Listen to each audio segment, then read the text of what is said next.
Welcome to the Play-by-Play, a sports media talk show from Awful Announcing, where we plan to take Trayvon Diggs' advice and talk only about D's nuts today, Ben. That's all we're talking about, thanks to the Dallas Cowboys cornerback. I am a staff writer at Awful Announcing. My name is Brendon Kleen. That over there has been Axelrod, a senior editor at Awful Announcing. We're back with you. Happy Wednesday. Sports media never stops, and we're here for you once again.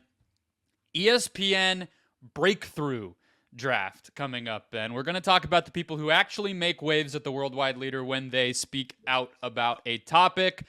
Yet another Netflix sports doc, this time from a different production company and on a different sport than we're used to. We'll talk about whether that worked and how sports media is handling the election. So if you need any kind of trigger warning or alarm to be sounded, we are talking about the wild world of politics as it has collided in some ways more than we expected with sports this time around. In some ways, I think less, Ben, but we'll get there to round things out, followed, of course, as always, by our hot mics, one apiece from Ben and I at the very end.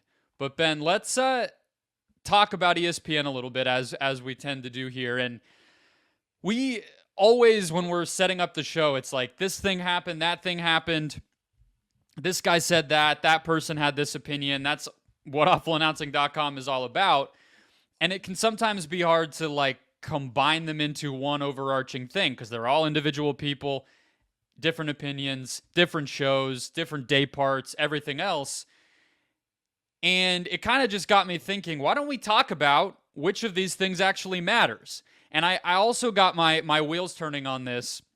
We're in the middle of the biggest time in the sports calendar. Everybody is rattling off opinions about every sport. And you wrote something about Chris Canty, who is a person I don't think we've said the name of on this show once since we started. He's not a person that maybe the typical sports fan is focused in on to the utmost degree, but he is one of the hosts of Unsportsmanlike. He is the guy whose voice I think you hear first and foremost in the promos. Like, I have an ESPN affiliate here in Phoenix. I'm constantly hearing him tell me to listen to Unsportsmanlike. Like, he is clearly the star of that show, and he does something that's a little bit of a throwback at ESPN that I think can set the stage for what we're talking about here as we get to our little mini draft in a moment. Tell people what you wrote about when it comes to Chris Canty, Ben.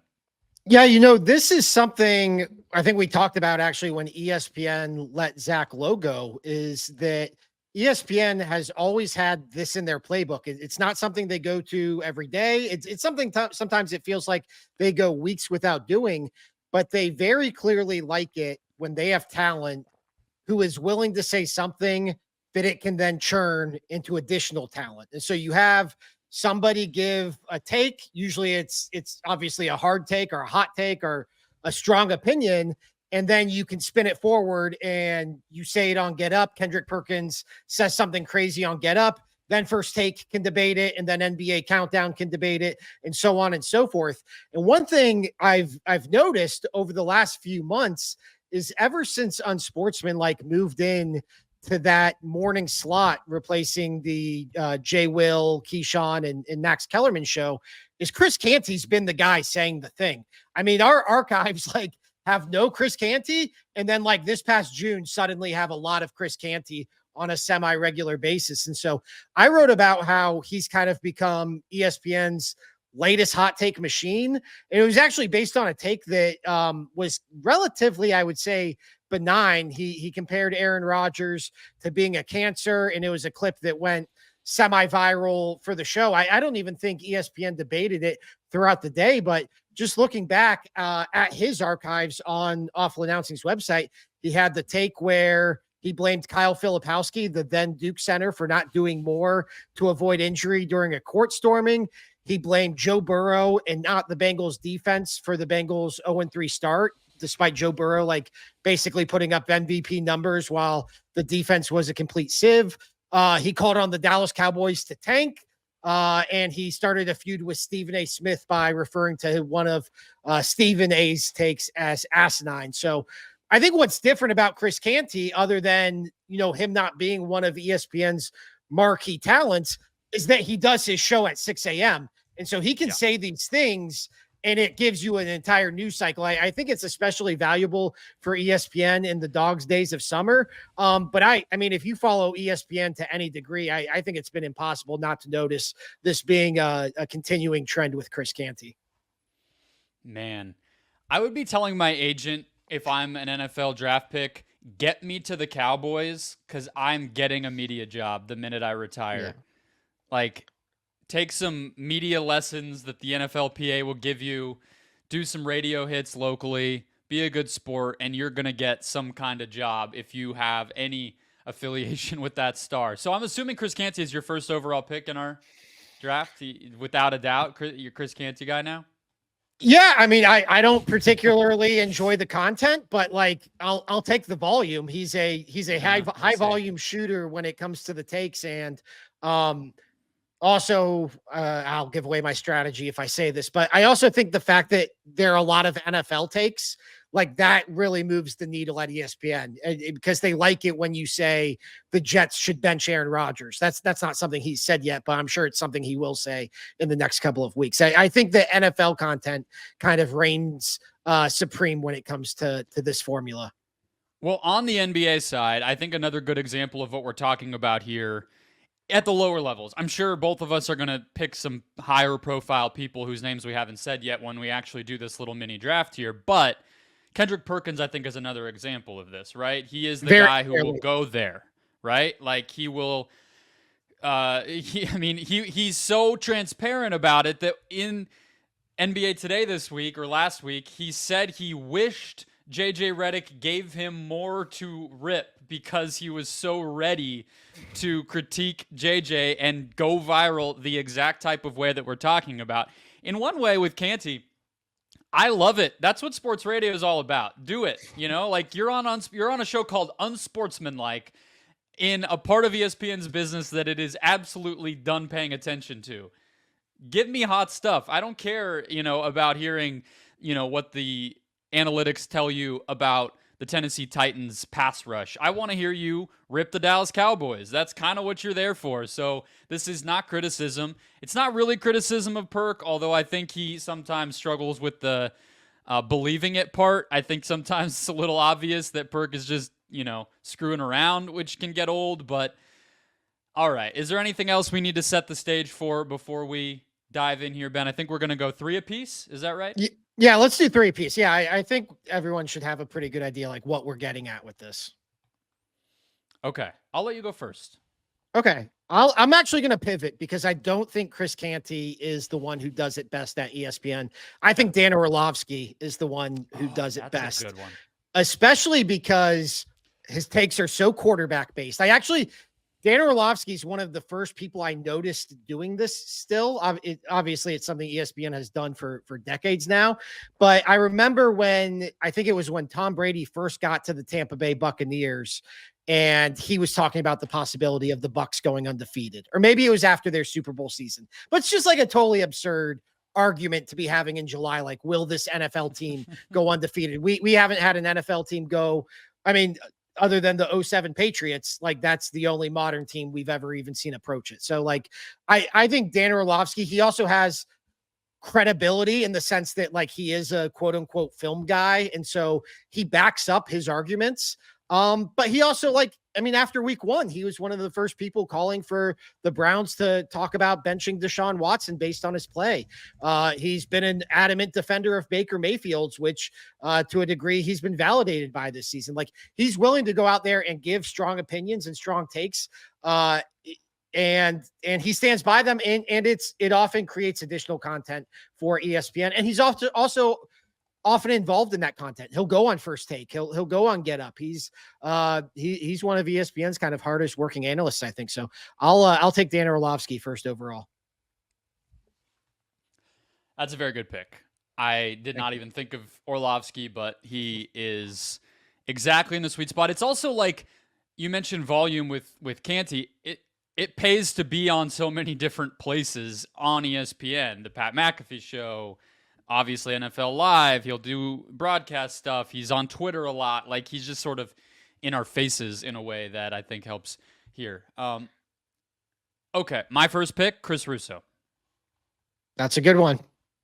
Chris Russo was brought in with he is a hitman. He was a hired gun to come into ESPN and deliver on exactly this type of thing. He is not afraid to jab at other people at ESPN, which is a tried and true thing that you can ask any number of mostly former ESPN talent about doing, although maybe somebody else that'll come up in our draft today is another example of that. It's just the what are you mad about segments on First Take obviously just set him up perfectly. But he really is good at cutting through to what it is that is like exhausting us about sports. He's the epitome of the uncle or the grandpa or the dad on the couch who's just rolling his eyes at this thing or that thing, wishing he really could just dial into the 3-2 count in the top of the fourth that he wants to see, And I love it. I mean, it obviously goes viral almost every single time, and it gives ESPN exactly what they need, which is, do you agree with Mad Dog? Do you not? What did Stephen A. think? Et cetera, et cetera. I've got to say, I was not familiar with Mad Dog really prior to him being on First Take. I was aware of who he was. I knew about Mike and the Mad Dog and the legend and all that. I think I watched the 30 for 30. But I just kind of thought he was going to be a blowhard, and he is a blowhard, but he's not. He doesn't take himself seriously. He talks about gummies. He really just he is a take artist. And I don't mean that in a negative connotation.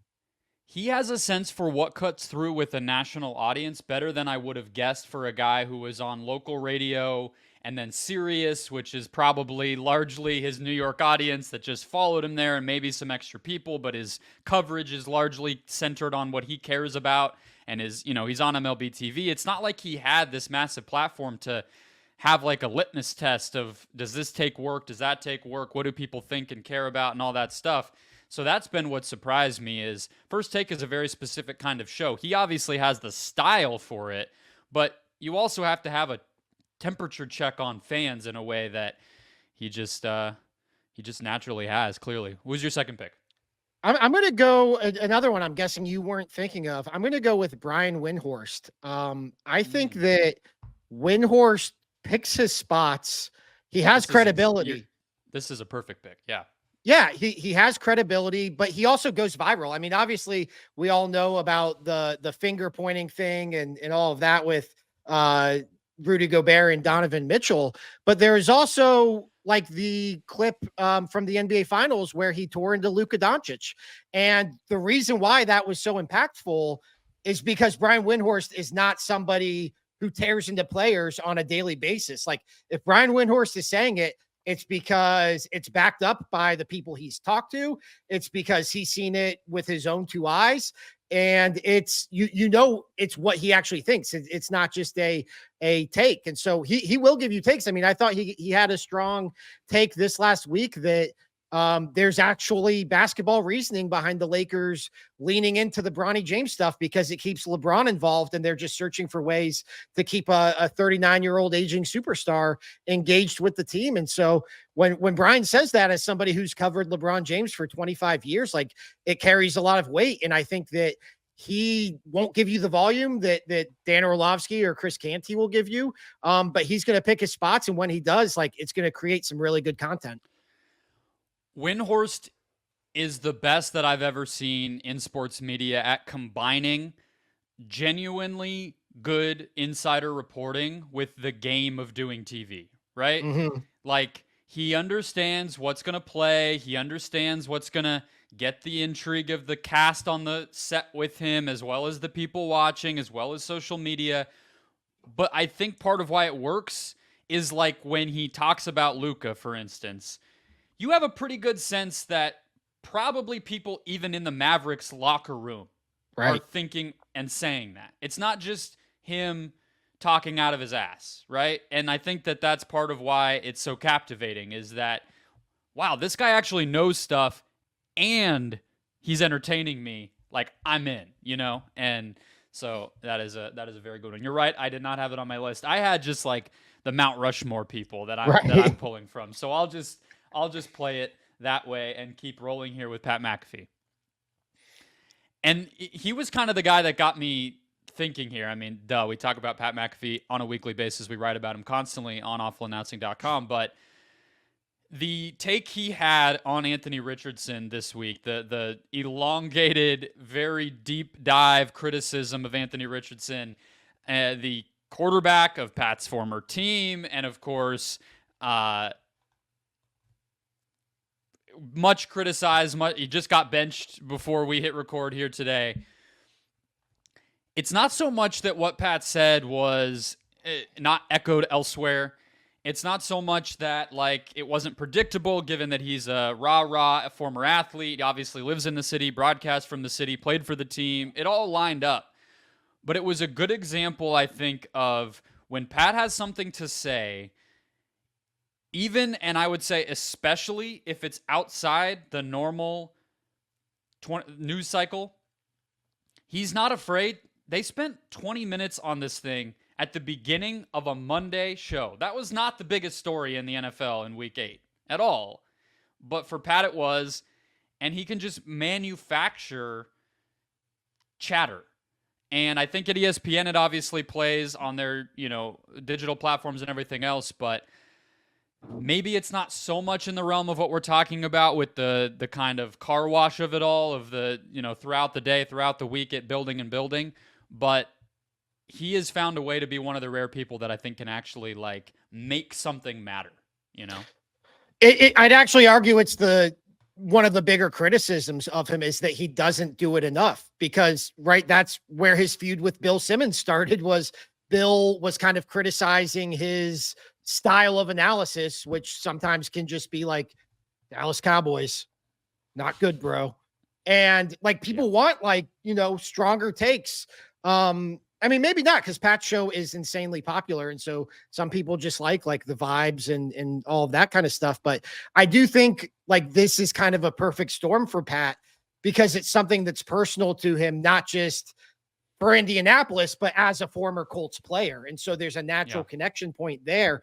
And I think you can tell with Pat, like when he is emotionally invested in a take and when he's kind of just talking about the news of the day. But you also, with your pick, you get the Aaron Rodgers interviews, which you could argue is like what breaks through most at ESPN right now.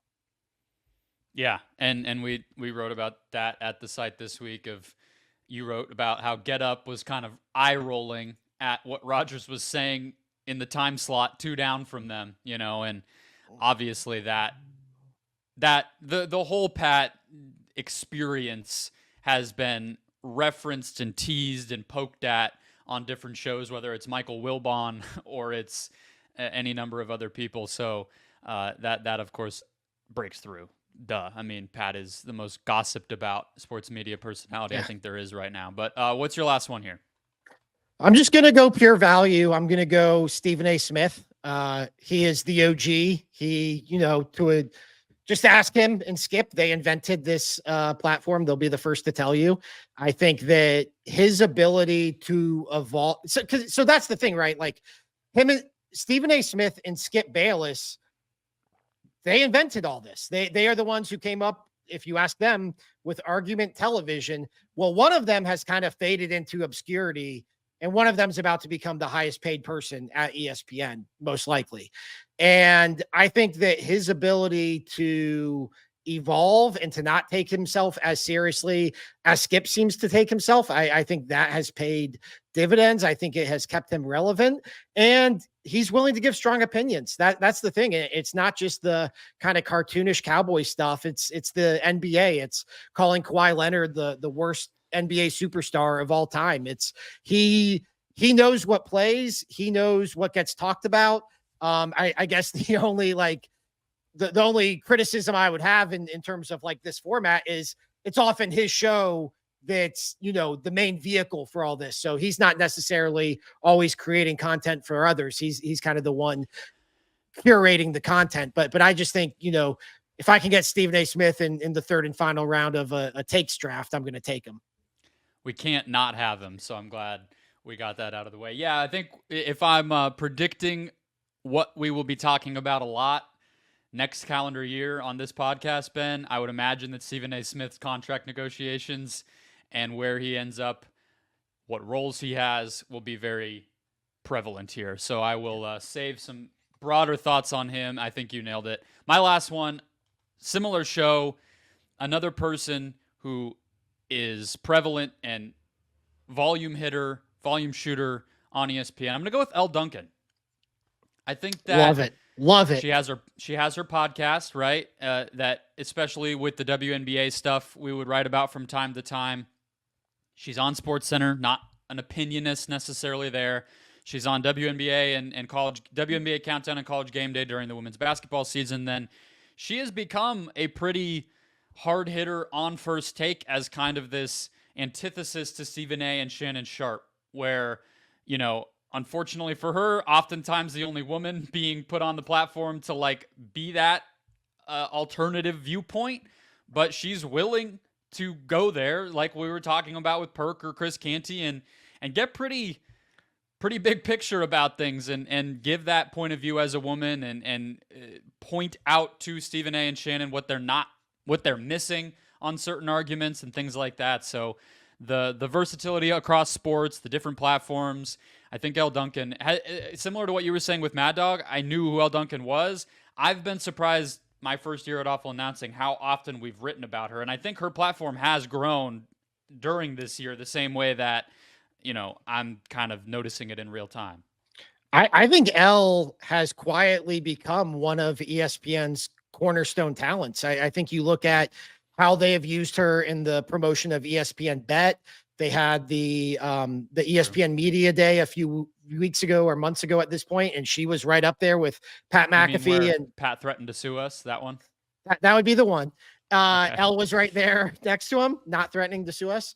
I think Shout out Elle. Yeah. I think I've actually been meaning to make her Friday appearances because I think she's pretty regularly on First Take on Fridays. I've been meaning to make that a hot mic. Like, I just think she is, which you would not expect for a SportsCenter anchor by trade, but she's awesome on First Take. Like, you said it best. Like, she fits right in with Stephen A. Also points out like some of their arguments, shortcomings and oversights. I know there was that whole thing that went viral about gender during one of her first appearances, which I think a lot of people missed the point about. But I just think I think the world of her, and I think that she is well-deservedly becoming one of ESPN's cornerstone talents if she's not already. Okay, one final question for you on this before I let you take us to the streaming world, Ben. We just did 6 people. We just drafted 6 people. We mentioned several more. I have a list of like 5 more on top of that we didn't hit, of Tony Kornheiser, Scott Van Pelt, Ryan Clark.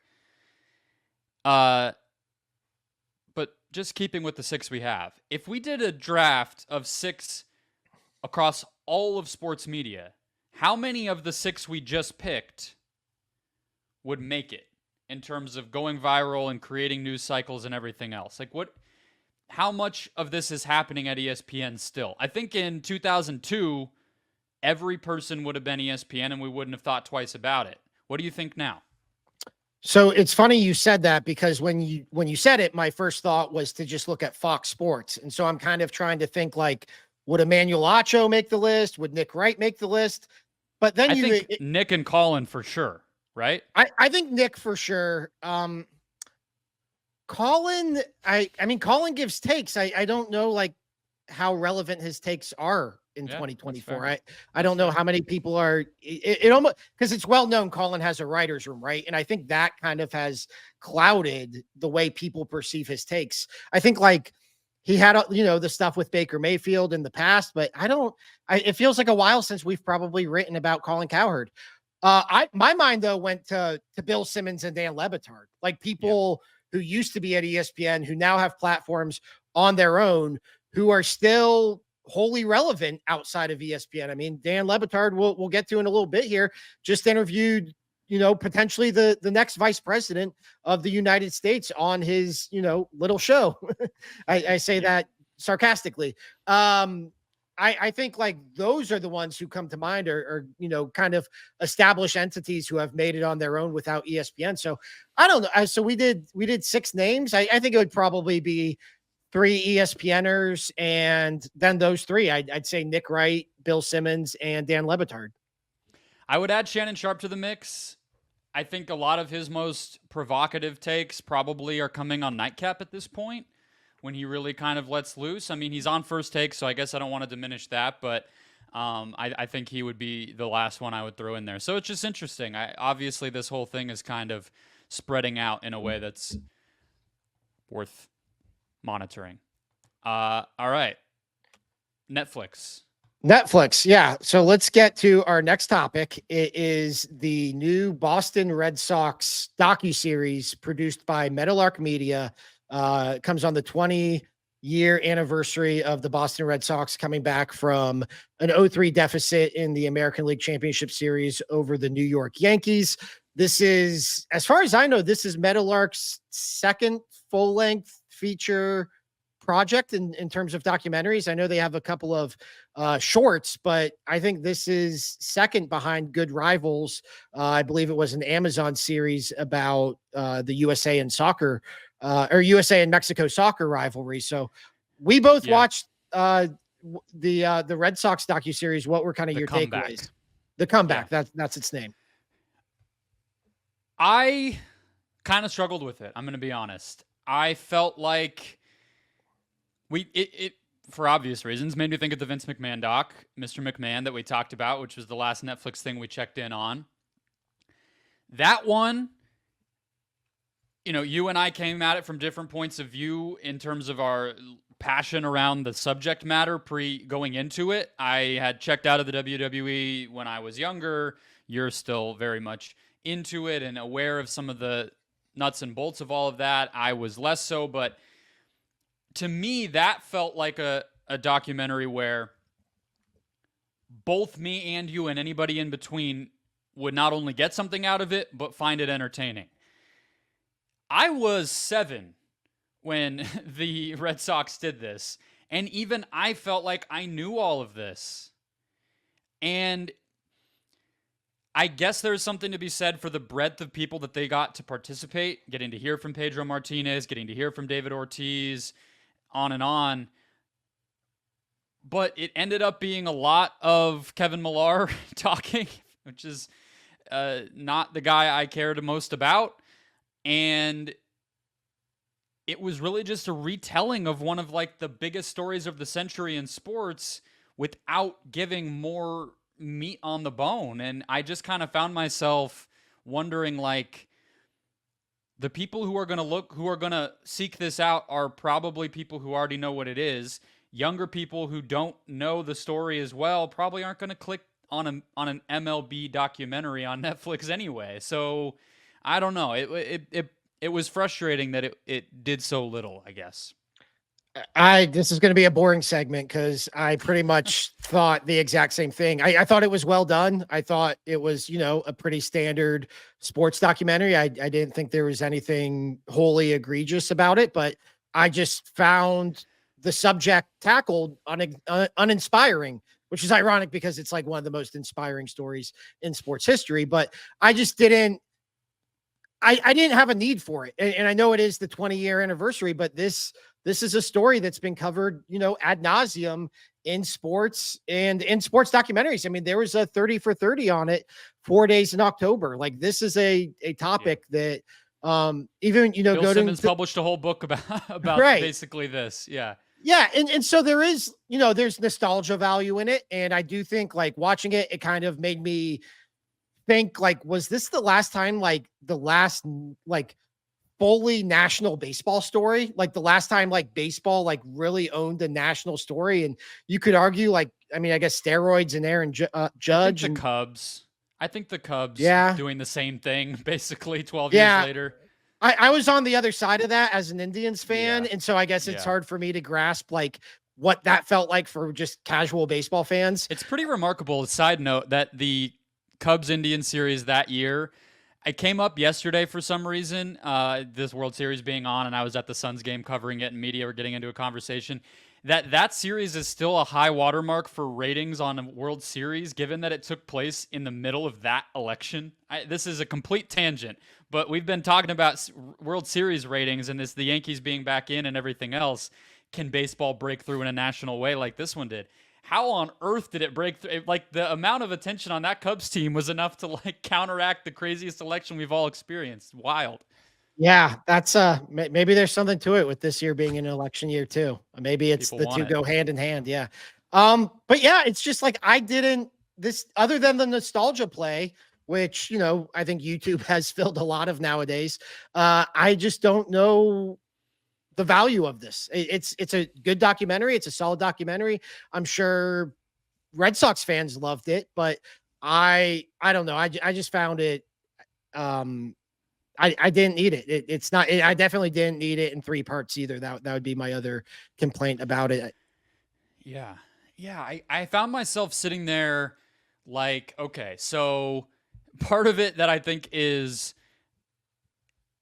took the air out of it because it was also huge in real time. I mean, Fever Pitch is like a dramatized version of this story. Yeah. You mentioned the 30 for 30. Like, there's already so much content. What else could this have sought out to do? Because I have all the respect in the world for Howard Bryant. I think he's a really, really smart writer, and I've talked to him personally a couple times, and like I this is supposed to be his passion project, and so I had high hopes for it, I have to admit.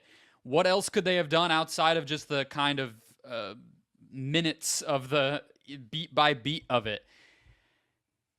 And it's like the Red Sox go on to win multiple more World Series. So there's like the legacy of this thing is huge because it was the first one, but then it just sort of became like almost a Red Sox dynasty. And I almost think that deflated the gravity of that, because it just became like, yeah, Boston sports, shut up, for the rest of the 2000s and 2010s, And then it's like, I guess you could go into the after, but I mean, okay, Aaron Boone went on to become the manager of the Yankees.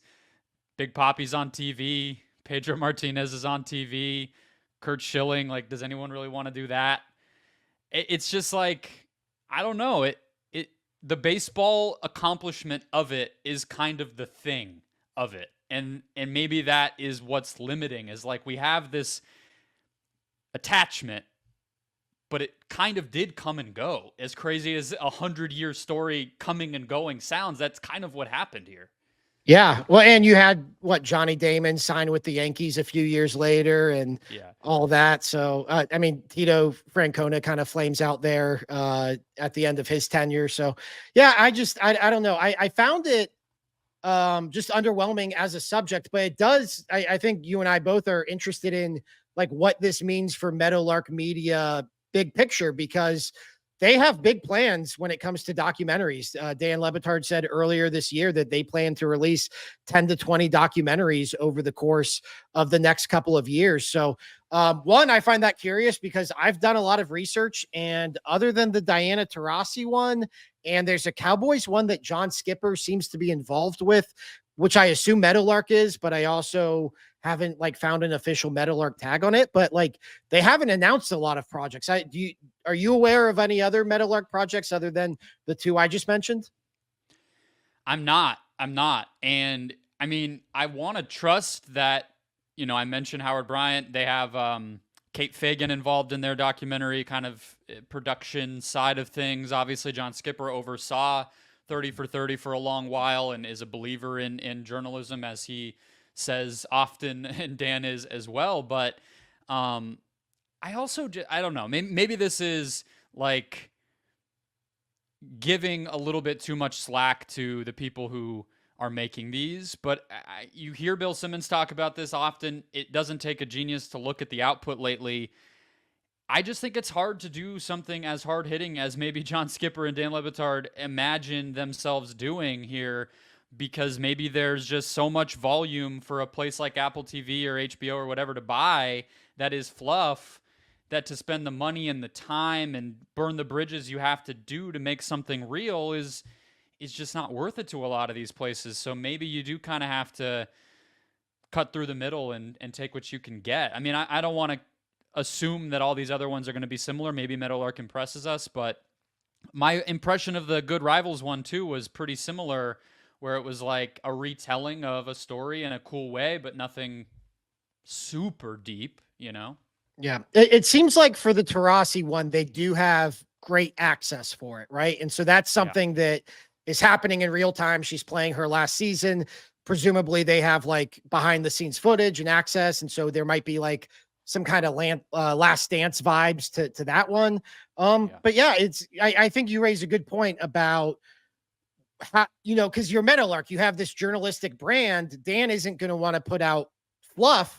And yeah, like when you look at sports documentaries, the best example we have recently is the Vince McMahon doc, which one does have a set of conflicts of interest, and two only seemed to happen because Vince McMahon didn't seem to be aware like what a documentary entailed and kind of signed over his life rights to Netflix and the project. So I don't know. It's going to be, I'm just really interested to see where this heads because, and even that one took 5 years and almost died multiple times. So it's not like that should not have come out. Yeah. But, so it's a tough time, I guess, but they clearly are, they have money from investors with the goal of making these. So like, they're going to put them out and we'll just have to see how it all shapes up. But not bad. I didn't hate it. I'm not trying to crap on it. It wasn't bad. It just, it wasn't for me. Exactly. Yeah. And who was it for? I mean, that's kind of always the question I ask with these things. And sometimes that's easier to answer than others. Okay. We have this topic called And Finally, this segment. And I always feel like we need a drum roll sound. I don't know if we're able to get that, but the election is a week away, Ben. Did you know? Had you heard? We both live in swing states. I do not live in a swing state. I live in Ohio. You live in a state formerly known as a swing state, maybe. Yeah. I remember when Ohio was a swing state. Yeah. I definitely do, and I'm tired of it. I preferred when I didn't. I used to not, and now you used to, and we've switched, but I'm tired of that experience. And in sports media, it has been, I actually want to ask you this. There's numerous interviews we can point to here. In the past week, we've heard some athletes and coaches and people within the world of sports go out on a limb to kind of comment on the various politicians and issues involved at play here. But if you go back like earlier this year, it felt like a lot of people are the ratings going to be damaged? Is this just going to be a complete clown show of everybody just stepping in hot water all the time, or vice versa? Everybody's just talking and nothing meaningful is coming through. Like, we all were preparing for this moment to be really huge and kind of take over sports. Where do you feel like it's actually fallen? Is it more or less pertinent to the sports world this election cycle than you thought? I think it's less. We're going to talk about, a couple of podcast appearances and all that. Obviously there was the stuff with Nick Bosa wearing a MAGA hat after Sunday Night Football, and that became a big deal. You had, Greg Popovich and Doc Rivers speaking out against Donald Trump, but like, by and large, like it kind of feels like we have separated sports from politics. It feels like there is not as much crossover as there used to be.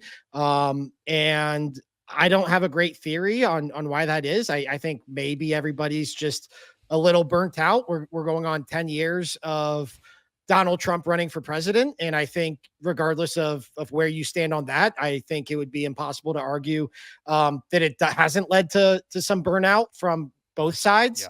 And I think at this point, like, sports has by and large like become that escape that the shut up and dribble and keep politics out of sports people have wanted, except for when the 49ers win on Sunday Night Football. Your point about well, I'll just give you my theory. My one theory of maybe why this has decreased is, well, I have two. One is something Pablo Torres said that I know I brought up on the show before. He was asked about this because he's kind of one of the people who might weigh in on these things on Jimmy Traina's Sports Illustrated Media podcast earlier this year. And he basically said, it's kind of understood typically most sports hosts, most media personalities in general, they might fall different places on the spectrum, but we kind of assume most of them don't like Donald Trump. They came up in journalism typically. That in and of itself gives you a reason, if you're a journalist, to have a problem with Trump, who talks shit about your profession and everything about what you stand for constantly. It's just nothing new. And he predicted that this would happen to a degree, that it wouldn't be news when somebody spoke out against Trump anymore the way it was 4 or especially 8 years ago. And I think that's proven to be true. But I also feel like kind of the breakdown of honestly, a version of what the conversation we were having around the breakthrough draft with ESPN and these other places, the fact that there's so many more places to get things and there's kind of less gatekeepers and all this stuff, a lot of what we were talking about in the, stick to sports and whatever was these like institutions trying to keep things clean in their bubbles when it came to LeBron James doing his thing, or Dan Le Batard and Jamel Hill and whoever else at ESPN having an opinion and Disney not wanting them to do that. And I just think that those like structures just don't really exist in the same way anymore. So it's just sort of free game. And when it's free game, it's just less noteworthy when it does happen. So I guess maybe like Charles Barkley's been talking plenty about politics all year, but it just didn't really cut through. Nobody really cared what he had to say. And so I think it just kind of is noise at this point. And maybe a large part of that is what you said, which is that nobody has anything new to say about Donald Trump, really. So we're all just kind of bored of it, if nothing else. I don't think the content has been good. Like it might be as simple as that. Like when it comes to sports intersecting with politics, there are very few, even the, Kamala going on All the Smoke or Trump going on Bussin' with the Boys. I didn't find either of those interviews particularly compelling. I think they're obviously just thinly veiled platforms for them to, to campaign on. I actually thought Tim Walz on Le Batard was pretty good because they did talk about sports and it did feel like a part of the show as opposed to like, here's this infomercial for this politician we're having on. Even though like it's obviously not hard to tell where, the Le Batard show lies on the political spectrum. I think the most compelling piece of political / sports content, if you could call it that, would be Stephen A. Smith going on Hannity and arguing with Hannity against Donald Trump. I think that it was really fascinating to see like the way that sports debate has molded Stephen A. Smith to then drop him in the middle of Fox News and just let him like kind of be a tornado and take an axe to like everything they say there. So I thought that was compelling, but by and large, like I've tuned out of just like when my sports podcasts start talking politics, and it's not because of a disdain for it. It's for I just don't find them. It feels very echo chambery to me, and I don't find that to be compelling content. Definitely echo chambery, and I feel like because the easy not only opponent, because I'm not going to assume that every single person is opposed to Trump, even whatever that Pablo said, but no matter how you feel, that was just such an easy talking point originally. And I think partially because that is just normal now, people just suck at talking about real stuff. So when it's not just like, get a load of this guy, it becomes like, I got to have something to say. And, Ryan Russillo got some online heat about a segment where I think it was a little unfair, but it was definitely rambly. It definitely showed me that he didn't really have a segment planned out of what to do. Colin Cowherd has kind of dove into the waters here and there, and everything else is just, they're not good at it. They're just not good at doing this. So I wonder why they even bother at a certain point, because they always want to tell us that no one wants to hear from them, yet they can't help themselves. And then when they do it, it's awful. So I really don't get it. But what did you make of the Nick Bosa stuff? Because I thought that was kind of interesting. Yeah, I think that people supporting a 3-time nominee with likely victory as of this moment, as if they're the victim, is a little rich. I think that was cute behavior. Like, you're a $1 million multimillionaire athlete who's excellent at a game for a living, and you're hiding from saying what you think with your chest. It just was like, you could probably kill with a tackle most of the people talking to you, and you're backing down. Like, it just was like, what is going on here? It really was bizarre, because for people who somehow don't know what we're talking about, he crashes Brock Purdy and George Kittle's post-game interview wearing a MAGA hat, just points to it and then walks off, and then gets asked about it in his post-game press conference and just says nothing, says, I'm not going to talk too much about that. I just think it's an important time. I mean, Nick Bosa is obviously a Donald Trump supporter. He's been a Donald Trump supporter dating back to his college career at Ohio State. I remember him posting selfies. Speaking of not a swing state. Yeah. Yeah.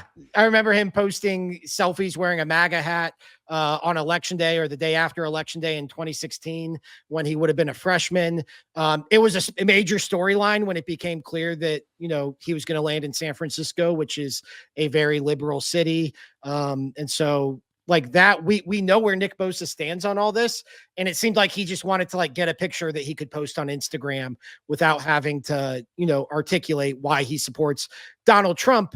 Conversely, I do think Nick backing down kind of gave everybody else the inside track to criticize him. Like, it kind of just made it easy to criticize him, because I think, if Nick gets up there and he spouts a bunch of, political talking points that we've all heard by now 100 times, I don't think anyone would have really been cool with that either. So I don't know. I just thought the whole thing was a mess. That's absolutely true. He probably was in a lose-lose situation there. Which he put himself in. Yeah. But okay, again, though, it's like, I mean, I feel like I come back to this every time we've talked about a topic kind of in this vein where it's like, say what you mean.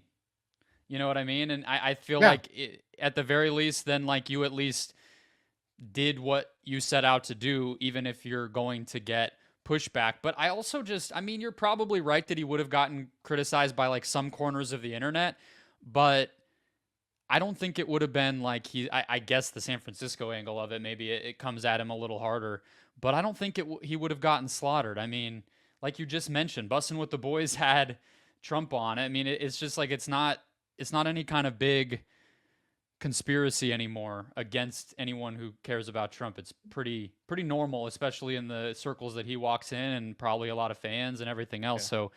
So it was odd. I have two other things to point out here as we're on this topic that I thought were interesting. So the news cycle we're in the middle of right now in this election season with about a week to go is the Madison Square Garden rally that Trump had and Tony Hinchcliffe and his involvement. So he's from the podcast Kill Tony, which is a pretty big one, kind of one of these comedy adjacent talk show, everything content podcasts that have really taken off in the past 10 years.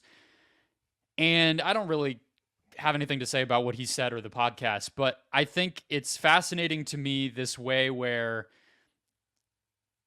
a lot of these shows have gotten interviews with these people, Theo Vaughn and Joe Rogan, obviously, and others, but they're more in the sports world than I think we realize. Aside from Tony Hinchcliffe going on College Game Day, these shows almost universally have sports gambling sponsorships, pretty significant ones, I would guess. They're pushing this stuff on their people. Theo Vaughn has Prize Picks. He also has a sponsorship from a company where you bet on the election as he's having people from the election on. A little, weird. Dan Le Batard has a DraftKings sponsorship. I'm not just talking about, right-leaning shows. Bad Friends comedy podcast has DraftKings. And they're very intertwined, mostly through Joe Rogan, with the UFC world as well. Mm-hmm. And so I just think, whatever happens this election cycle, that feels permanent to me, where they're bringing in a sports adjacent audience. They're kind of swimming around in sports in a way that, allows them to use some of that stuff and bring athletes in or have a touch point with something that's so popular. And then, they're landing these huge interviews. So I guess maybe I'm just saying, let's broaden out a little bit what the sports media digital landscape looks like. And these shows probably kind of have to be thought of in that way because of who the audience probably is at this point. Yeah, I think, you mentioned UFC. UFC is like quietly one of the secret sauces to Donald Trump's appeal. I mean, Dana White Yeah. introduced Donald Trump at the Republican National Convention. And I think if you just look at Donald Trump's strategy, a lot of it could be mirrored in what Dana White does, to maybe a lesser degree what Joe Rogan does. But there is Yeah. certainly a lot of crossover when it comes to UFC and Donald Trump. And then you mentioned these podcasts. Yeah, it's all there. It's all, you can read between the lines pretty easily on a lot of this stuff. And I think Pat McAfee is kind of a connective point for it. Yeah, I'm not, I really promise I'm not trying to be like this is bad or good. I'm just presenting it, and I think it's interesting how that's evolved. Like, these shows are so big, and they did kind of, they're all really like the Joe Rogan family tree a little bit. And obviously he is a sports media personality. We never talk about him that way, but he is. No, yeah. And so the kind of impact that he has, I think, is showing itself this year for sure. All right. Last but not least, Ben, the hot mic, where we each go off, praise, sing a song to, I don't know. We all talk about things that we love or dislike in the world of sports media. Each week, what do you got for us? Yeah, mine's going to be a somber one this week. It is the passing of legendary Cleveland Browns radio announcer Jim Donovan. He's been the radio voice of the Cleveland Browns since their return to the franchise in 1999, or return to the NFL in 1999. Beloved among the fan base. I mean, no higher approval rating among Cleveland Browns fans than Jim Donovan. He lost his battle to leukemia over the weekend. He's actually been battling leukemia for the better part of his time as the Browns radio announcer. Had to take some time away in 2011 to undergo a bone marrow transplant. And as well as last season, seemed to beat it, but then it came back this year. And unfortunately, it was for the final time. I got to know Jim. I worked with him at my previous job at WKYC. Was just so cool to be around him and hear his stories and, just pick his brain on things and to be able to do things on air with him. And so, it was really bizarre. I was at the Browns game on Sunday. There was no reason to think the Browns should have won that game. And yet there were a handful of things in that game, dropped passes, dropped interceptions by the Ravens that, gave the Browns just enough. And it would have been really incredible to hear Jim's call of that game. But, it really, and what's otherwise been a really, really terrible season for the Browns for a lot of reasons. That was obviously the highlight, and a big part of it was the entire stadium celebrating Jim's life. So RIP Jim. Yeah, I had a similar one with Al McCoy passing this past month. Suns broadcaster for many, many years. He had retired about a year and a half ago, but like 90. I mean, the dude lived a full life, but finally did pass, and the Suns did a little thing to kind of ceremonially shout him out. They're wearing a patch and everything else. It makes me think of this piece. It was at SB Nation, which they rarely cover sports media, but it was from Abe Beam. Wanted to shout him out, and he wrote about John Sterling going away, Bill Walton passing away, and inside the NBA and kind of the Barkley presence potentially disappearing, and just kind of an era of sports media that these guys who were on radio or were doing this stuff when it mattered more, frankly. And it's definitely worth sharing how much that meant. I mean, how many teenagers have even listened to a game on radio? No, and that's for a franchise like the Browns that obviously haven't had a lot of success.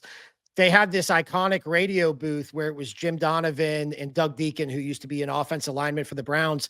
And they not only were super enthusiastic about the team, but they were also brutally honest about the team, which I think is what a lot of fans appreciated most. And Doug retired, 2 years ago, and then Jimmy passes away this year. And we're never going to see a booth like that. I mean, no disrespect to the guys in the booth right now, Andrew Siciliano and Nathan Zagura. They do a great job, but I just don't think, radio booths and things of that nature, I don't think they'll ever connect the way they did, in the past. And it's really, it's a shame to see.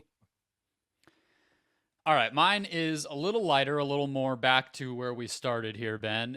Jason Kelce, John Orand of Puck reported that ESPN is considering a weekly late night show for Jason Kelce on the network that would maybe be available elsewhere. And their idea is to kind of maximize its social media and YouTube punch.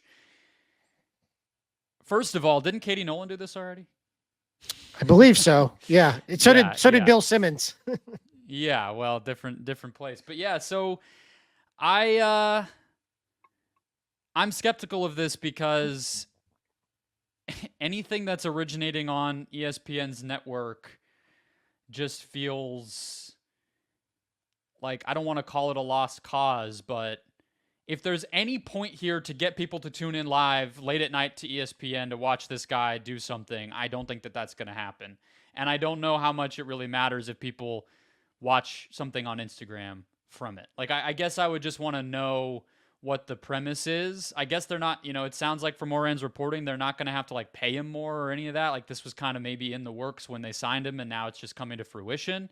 So maybe it's just making better use of a talent and kind of a why not thing.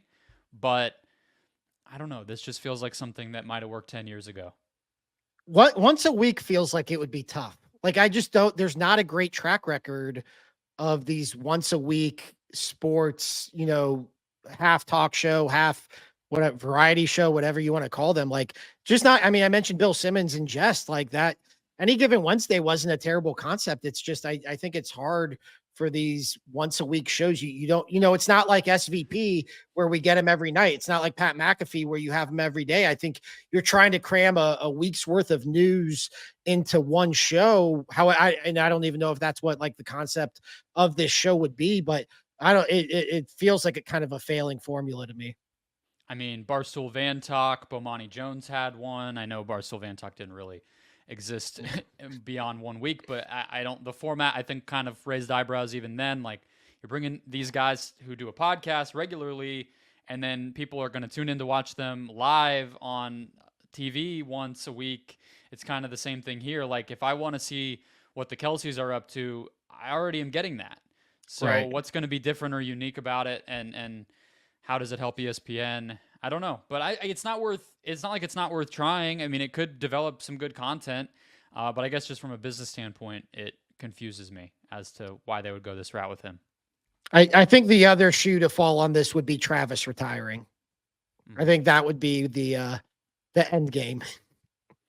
Yeah. And I mean, look, your point about once a week, maybe if they're both on board and they're both retired, it can be like 3 times a week or something, and you develop actually a habit for people. And I don't know, but I just know from my entertaining. I just know from my experience with the Bill Simmons show, it's like you get excited for the first one, maybe you watch the second one, and then by the third week you're like, oh shit, Bill Simmons show is on tonight. I'll DVR that, and then you never get to it. And it's just like it's not like you're watching a HBO prestige show. It just kind of it becomes something else you have to do that week. At least that's how they have a good guest, I'll tune in, right. rather than appointment viewing. Yeah, we'll see. I think it seems like it probably will happen based on Oren having so many details about it, and it sounds like early next year. So I'm sure we'll watch and discuss it as it comes. All right, guys, that's it for the play-by-play this week. Hit follow or subscribe wherever you're finding us. Check out awfulannouncing.com. We have a newsletter, social media, articles by the minute, and we'll be back next week.